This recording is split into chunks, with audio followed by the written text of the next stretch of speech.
Brilliant. Emma, thank you so much for taking the time to speak with me. First things first, how's your day going? Busy, I take it. Yes, I'm doing good. Excellent. So, we like to check in with bands and artists considering the world as it is now. How have you been holding up over the last 12 months, now that obviously we live in these pandemic-stricken times? Yeah, we had to adapt in many ways for sure, because of course life has changed a lot this last month. So being deprived of touring, of being together with the band and everything was really hard to manage with, of course. So we had to live differently. It was the occasion also to focus on more personal things, more personal projects. It's my case. I have a focus on my musical projects, on painting too. I spend more time with my family and kids, which was a good thing too. So yeah, I have the feeling that we had to experiment new way of living. Oh, absolutely. But it's great to hear that you have had positives out of this period, as you said, more time to do your own things, basically. Yes, of course, but you have to be, to have kind of a philosophy, or it's too much depressing. Yes, it's important to see, to have a positive attitude. Not always the easiest thing right now. Yeah. So let's talk about you first. You are what's referred to as a mezzo-soprano vocalist. Are you self-taught? Did you take training as you were growing up? No. I have studied at the conservatory, so I for some years, and after that I did 2 years in a specialized school of opera. So yes, I am trained classically talking. Okay. And what was the early years as you were growing, I guess, into your voice and learning your styles and what you could do? What was your plan back then? You mean as a singer? Yeah. Yeah, in the beginning I was absolutely not planning to do kind of classical or opera singing. I was dreaming about being a rock star, of course, like a lot of teenagers. And I have been to the conservatory to learn the technique.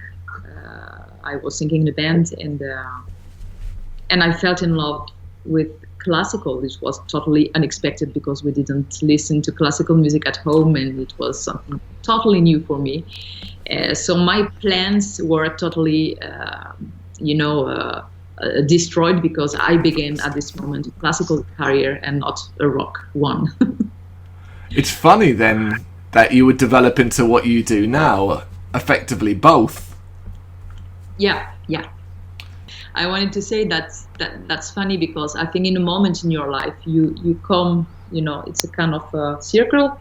So if you are going away from your first plans, in a moment you are coming back to your original plans, and that's what happened with me and with my meeting with the Sirenia.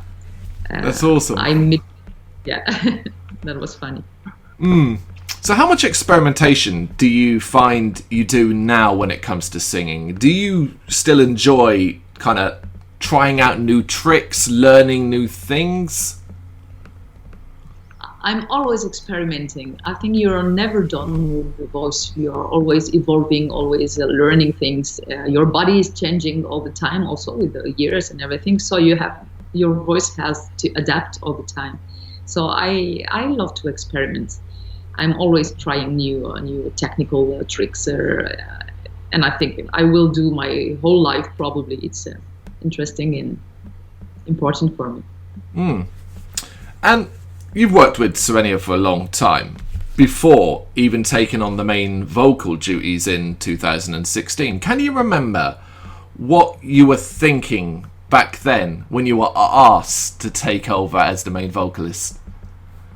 Yes, I remember that it happened right at a good moment for me. It was a perfect. I thought, okay, it's the perfect moment for me. I was singing as an opera singer, and I was at this moment really in need of something new. So I was in need of more freedom in music, you know, and this happened right at this moment, right at the moment I had all these doubts about my direction in music. So I thought it was kind of a gift from the universe. So you literally jumped at the chance, no second thoughts. Exactly. But was it particularly daunting, especially considering at that point Sirenia had already recently released their 8th album? Mm-hmm. It was a little bit daunting for me, of course, in the beginning. As I said, I was an opera singer, so I was not really used to a metal scene, and I had to learn really quickly new codes in terms of moving on stage, singing in a microphone. In classical, you don't do that. You just use the acoustic. So that was only new things for me to experiment, to adapt really fast and quickly for the tours. So it was daunting, of course, in the beginning. But in the same time, I knew Morten for so many years, so he has always been really benevolent, really. So I felt confident and in kind of a security environment. Must have been incredibly exciting, though, to adapt your style to, as you said earlier on, the rock star side of things. That was really exciting. I had an old experience because I had a band when I was a teenager, but it was a long time ago. So it's interesting, yes, to go back and to discover metal, because I was singing rock, not really metal at this moment. So, of course, yeah. And since then, we've had a few albums from you, with the latest, Riddles, Ruins and Revelations, coming out in early February of this year. The dust is beginning to settle. How have you personally found the feedback from the fans, and have you been paying a lot of attention to it? We have really great feedbacks, both from the fans and from the press, which is a really good thing. It was we didn't really know what to expect, as in this album we tried new experimentations musically with the electronic elements in our music. So when we released our first single, it was a little bit disturbing for some fans, because it was very different from what we did before. So, but at the end, the feedback are really good, and it looks that a lot of people like it, and we are really glad about that. That's good. And obviously, worldwide, there's this consistent hunger for symphonic metal. Yet, at the top of the pile, we have a handful of bands, and that doesn't seem to shift much until recently, in the last few years, with the likes of yourselves, Sirenia. Are you looking to kind of cement that and push your way to be alongside the big names? Yeah, we hope so. We do this job with passion, of course. I think passion is probably our leitmotiv before everything, probably more than popularity, I would say. But of course, if people follow us, like our music, and help us to be more and more in the front, it's a good thing, and we are more than happy, of course. And it's not like you haven't earned it at this stage across a very, very wide array of albums and different styles. Yeah, of course. What about the demands of social media and all those extra expectations that come with it? How do you manage that side of things? And more importantly, do you enjoy it? Personally, I'm not big, fan of social medias. I would say that it's something that came lately, for me, it's not my generation, so I had to go through it, of course, and to learn to use it.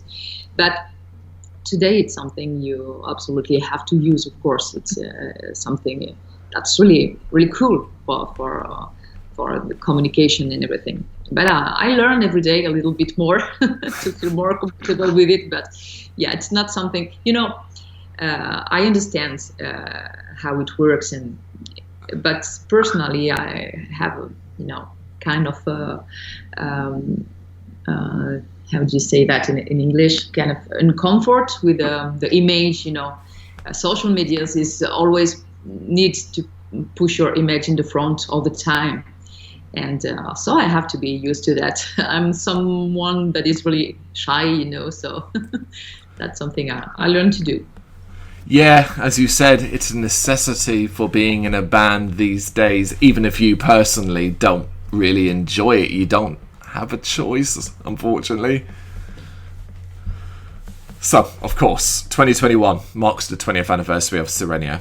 Any plans to mark this phenomenal milestone that you can talk about? Of course, we wanted to make something special, but of course, with the situation, everything is definitely destroyed. So for now, we don't know. We are thinking about it, how to make it differently due to the situation. And of course, I mean, countries across the world are beginning to kind of plan to potentially open up in the latter half of 2021. Are you quite hungry, excited to get back out live if that situation does come for you? We are suffering a lot from the situation, of course. It's been 1 year now that we did our last tour together. I have met Morten for the recordings in August, but we were not all the bands together in the same time. So I'm missing my bandmates for sure. I'm missing touring. I'm missing stage as hell. We hope that the situation will allow us, of course, to be back on stage really soon, because it's depressing as hell being stuck at home, and especially when you have a new album to share with people and new songs to perform live.